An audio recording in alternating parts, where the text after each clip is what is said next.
Hello नमस्कार दोस्तों, हम यूजीसी नेट के लिए जो पेपर 1 है वो पढ़ रहे हैं। इसका जो यूनिट 9 है पीपल डेवलपमेंट एंड एनवायरनमेंट, जो कि पेपर 1 की यूनिट 9 है, उसको हम पढ़ रहे हैं। इस यूनिट से रिलेटेड जो अदर टॉपिक्स है उनका डिस्कशन जो है वो अदर वीडियोज़ में किया गया है। उसका लिंक आपको इसके डिस्क्रिप्शन में मिल जाएगा, वहाँ से आप देख सकते हैं। आज की जो वीडियो है उसका हमारा जो टॉपिक है वो है ग्रीन हाउस गैसेस। तो हम आज ग्रीन हाउस जो गैसेस होती हैं उनके बारे में पढ़ेंगे और कैसे वो ग्लोबल वार्मिंग जो है उससे कनेक्टेड है। सो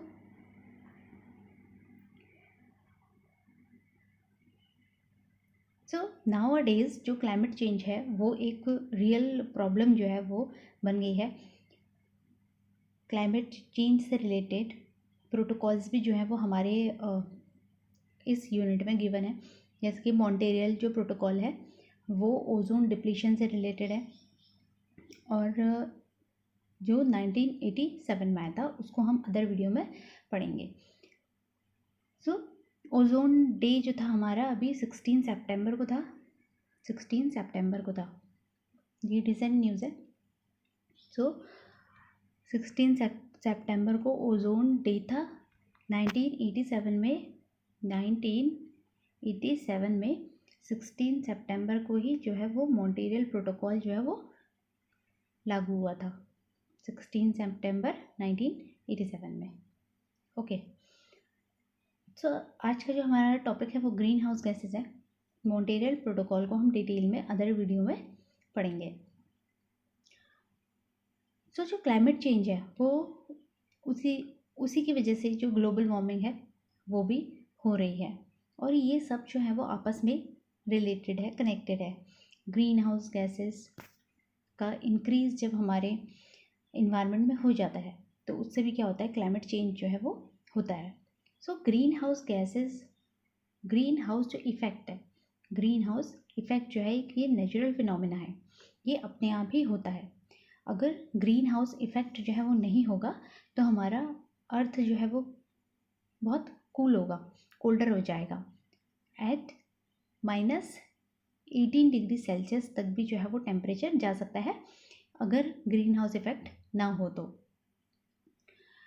और जो हमारा एवरेज टेम्परेचर है अर्थ का वो कितना होता है, 14 डिग्री सेल्सियस होता है। ग्रीन हाउस गैसेस जो होती हैं वो अर्थ के चारों तरफ एक ब्लैंकेट की तरह काम करती हैं, जो गैसेस होती है उनको ट्रैप करती हैं। पूरी ही जो गैसेस है उनको वापस जो है स्पेस में जाने नहीं देती, जिससे कि हमारा अर्थ जो है उसका टेम्परेचर मेंटेन रहता है। अब जब ये ग्रीन हाउस गैसेस जो होती हैं इनकी जो मात्रा है वो बढ़ जाती है एटमॉस्फेयर में, इसीलिए हम इसे पढ़ रहे हैं आज। उससे क्या होता है, क्लाइमेट चेंजेस होने लगते हैं। डिफरेंट चेंजेस अर्थ के हमारे टेम्परेचर में चेंजेस आने लगते हैं, वो इंक्रीज़ हो जाता है। सबसे पहले हम ग्रीन हाउस इफेक्ट क्या होता है उसको समझ लेते हैं डायग्राम के through. This is green house effect. Sunlight जो होती है वो हमारी अर्थ में आती है एटमॉस्फेयर से होते हुए। उसमें से क्या होता है कि कुछ जो सनलाइट है वो एब्जॉर्ब हो जाती है, कुछ सनलाइट जो है वो वापस जो है वो चली जाती है, स्पेस में वापस चली जाएगी। Some heat escape into space, कुछ हीट जो है वो वापस चली गई और कुछ हीट जो थी वो हमारे जो अर्थ का जो एटमॉस्फेयर है वहाँ पर ट्रैप हो जाती है। यहाँ पर क्या होती है, ग्रीन हाउस गैसेस जो है वो प्रेजेंट होती है एटमॉस्फेयर में, जो क्या करती है, जो हीट सन से आई थी उसको ट्रैप कर लेती है, रोक लेती है। उसी से हमारा जो अर्थ है उसका जो टेम्परेचर है वो मेंटेन रहता है। अगर ऐसा नहीं होगा, ग्रीन हाउस इफेक्ट अगर नहीं होगा तो टेम्परेचर जो है वो बहुत नीचे चला जाएगा, बहुत कम हो जाएगा। ये तो हमारा था कि ग्रीन हाउस इफेक्ट क्या होता है। तो ये हमारा ग्रीन हाउस इफेक्ट है जो कि इस डायग्राम के थ्रू समझाया गया। ये हमारी अर्थ है, अर्थ सरफेस है। ये अर्थ के चारों तरफ जो है वो एटमॉस्फेयर होता है। एटमॉस्फेयर, उसमें डिफरेंट लेयर्स होती है। ये हमने प्रीवियसली वीडियो में पढ़ा हुआ है, उसका जो लिंक है आपको डिस्क्रिप्शन में मिल जाएगा, वहाँ से जाकर आप उसे देख सकते हैं। देन अब जो ये हमारी प्रोसेस है ग्रीन हाउस गैस की, ये हमारे इन्वायरमेंट में चलती रहती है। बट जैसे कि इंडस्ट्रियलाइजेशन है और जो यूज़ ऑफ टेक्नोलॉजी है, इसकी वजह से हमारा जो अर्थ है उसमें ग्रीन हाउस जो गैसेज हैं उनकी जो मात्रा है वो बढ़ गई है, जिससे कि अर्थ का जो टेम्परेचर है वो क्या हो गया है, इंक्रीज़ हो गया है। सो 1850 में ही देख लिया था कि एंथ्रोपोजेनिक जो एक्टिविटीज़ हैं उनकी वजह से जो ग्रीन हाउस गैसेज हैं वो हमारे इन्वायरमेंट में बढ़ गई है। एंथ्रोपोजेनिक एक्टिविटीज़ होती हैं जो कि मैन करते हैं, मानव द्वारा होती है। जो मनुष्य द्वारा जो एक्टिविटीज़ करी जाती है उनको हम एंथ्रोपोजेनिक एक्टिविटीज़ कहते हैं। इस पर डिटेल वीडियो जो है वो प्रीवियसली अपलोडेड है, वो आप देख सकते हैं। सो ये जो है 1850 में ही ऑब्जर्व कर लिया था कि जो अर्थ है उसका टेम्परेचर बढ़ रहा है, उसका कारण है ग्रीन हाउस गैसेस। सो अब हम कुछ ग्रीन हाउस गैसेस के बारे में पढ़ेंगे। ये इम्पॉर्टेंट है, ग्रीन हाउस गैसेस जो है वो कौन कौन सी होती है ये हमें जानना ज़रूरी है, ये एग्ज़ाम में पूछी जाती है। ऑप्शंस में हमें ग्रीन हाउस गैसेस जो है वो दे दी जाती है और राइट आपको बताना होता है। सो सबसे जो मेन जो ग्रीन हाउस गैस है, ऐसा भी क्वेश्चन बनता है कि सबसे मेन ग्रीन हाउस गैस कौन सी है, तो वो हमारी कार्बन डाइऑक्साइड है। इसका जो परसेंटेज है वो 76.7% with 56.6% from fossil fuels use. So जो इसका टोटल परसेंटेज है वो 76.7% है ग्लोबल वार्मिंग के अंदर, जिसमें से कि फॉसिल फ्यूल्स जो होती हैं उनसे 56% जो है वो कार्बन डाइऑक्साइड गैस रिलीज़ होती है।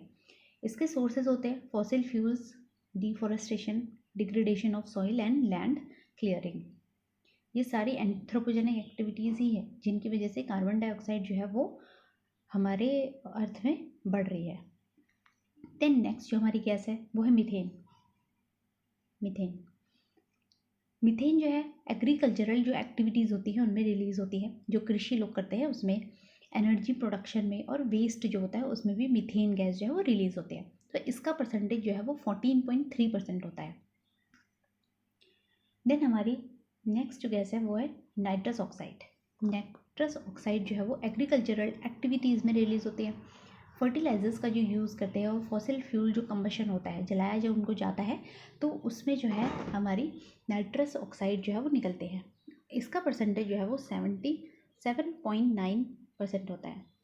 देन हमारा है hydrofluorocarbons, HFCs, hydrofluorocarbons used in replacement for ozone depleting substances. इसका जो परसेंटेज है वो 1.1% है। सो जो हमारी ये हाइड्रोफ्लोरोकार्बन है, ये जो थी जो CFCs हैं उनको हटाकर जब पहले देखा गया कि जो ओजोन डिप्लीशन है उसका रीज़न क्या है, तो उसका रीज़न था CFCs, जो कि जो हमारे रेफ्रिजरेटर और AC जो होते हैं उनमें यूज़ होती थी। देन इसको रिप्लेस करके HFC जो है वो लगाई गई। हाइड्रोफ्लोरोकार्बन्स जो है इनको यूज़ किया गया। सो इसमें फिर इनके यूज़ से ओजोन डिप्लीशन तो कम हो गया, बट लेकिन इससे दूसरी प्रॉब्लम क्रिएट हो गई, वो थी हमारी ग्रीन हाउस गैस। ये बन गई ग्रीन हाउस गैस। सो ये जो था रिप्लेसमेंट था किसका, जो CFCs थी उनका। देन उसके बाद अब ये रीज़न बन गया है किसका, ग्रीन हाउस गैसेस का, और ग्लोबल वार्मिंग भी हो जाएगा इस पर। इसका जो परसेंटेज है 1.1% है। अब इसको भी जो है वो बंद करने की बात जो है वो कही जा रही है। देन नेक्स्ट जो है परफ्लोरोकार्बन्स। देन हमारा sulphur hexafluoride use in some industrial processes in equipments. जो इलेक्ट्रिक इक्विपमेंट्स होते हैं उनमें इसको यूज़ किया जाता है। इसका जो परसेंटेज है वो वेरी लेस है। Then nitrogen trifluoride during production of electronic components, fluorinated compounds, high energy lasers. So जो नाइट्रोजन ट्राईफ्लोराइड है वो इलेक्ट्रॉनिक कंपोनेंट्स के प्रोडक्शन में यूज़ होता है, में रिलीज़ होता है, एंड जो फ्लोरिनेटेड कंपाउंड्स होते हैं उनसे ये रिलीज़ होगा। इसका भी जो परसेंटेज है वो वेरी लेस है। एक्सेप्ट दैट, और कुछ भी जो ग्रीन हाउस गैसेस है वो होती है, जैसे कि हमारी है ओजोन। अब जो ओजोन है ये 2 तरह की है, इसका भी डिस्कशन हमने प्रीवियस वीडियो में भी किया है डिटेल में। सो जो ओजोन होती है ये 2 तरह की ओजोन होती है। एक तो होती है गुड ओजोन, और जो दूसरी है वो हमारी होती है ग्राउंड लेवल ओजोन। सो 2 तरह की ओजोन हो गई। अब हमने अर्थ था, ये हमारी अर्थ है, इसके चारों तरफ लेयर्स होती है डिफरेंट। एटमॉस्फेयर के अंदर क्या होते हैं, डिफरेंट लेयर्स होती है।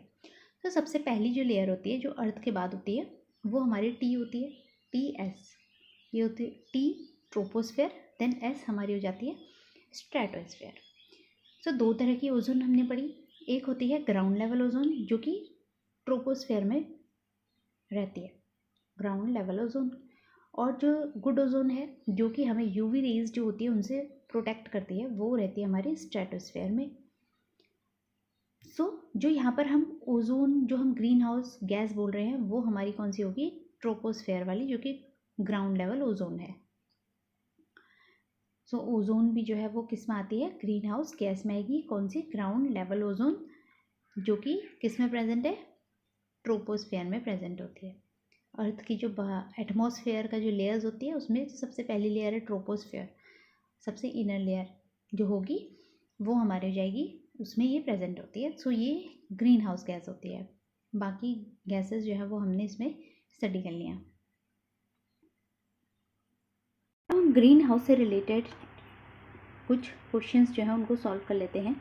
क्वेश्चन है हमारा, विच of the following gas is not a green house gas. तो इनमें से कौन सी गैस है जो ग्रीन हाउस गैस नहीं है। ऑप्शंस हमारे हैं methane, hydrogen, carbon dioxide and sulphur hexa fluoride. तो हमने ग्रीन हाउस गैसेस पढ़ी थी जिनमें हमने हाइड्रोजन को नहीं पढ़ा था, तो इसका राइट ऑप्शन हमारा है हाइड्रोजन। नेक्स्ट क्वेश्चन हमारा है, the main M of Kyoto protocol is. जो क्योटो प्रोटोकॉल है उसका मेन एम क्या है वो हमें बताना है। ए हमारा है, concessions from all countries involve equally in greenhouse emission increase in nuclear power generation would have resulted in overall increases in greenhouse emission to reduce emission of 6 greenhouse gases to level lower than those of 1990। सो इस Kyoto जो protocol था वो green house gases जो हमारी होती हैं उनको reduce करने के लिए ही बनाया गया था, उसको कम करने के लिए बनाया गया था।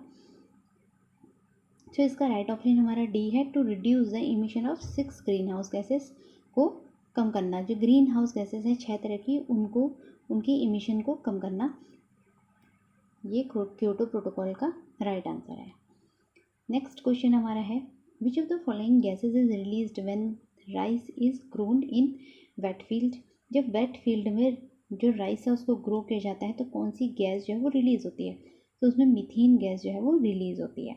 हमने पढ़ा था कि एग्रीकल्चर से भी जो है वो मीथेन जो गैस होती है वो रिलीज़ होती है, तो ये इसका जो है वो राइट ऑप्शन हो जाएगा, मीथेन।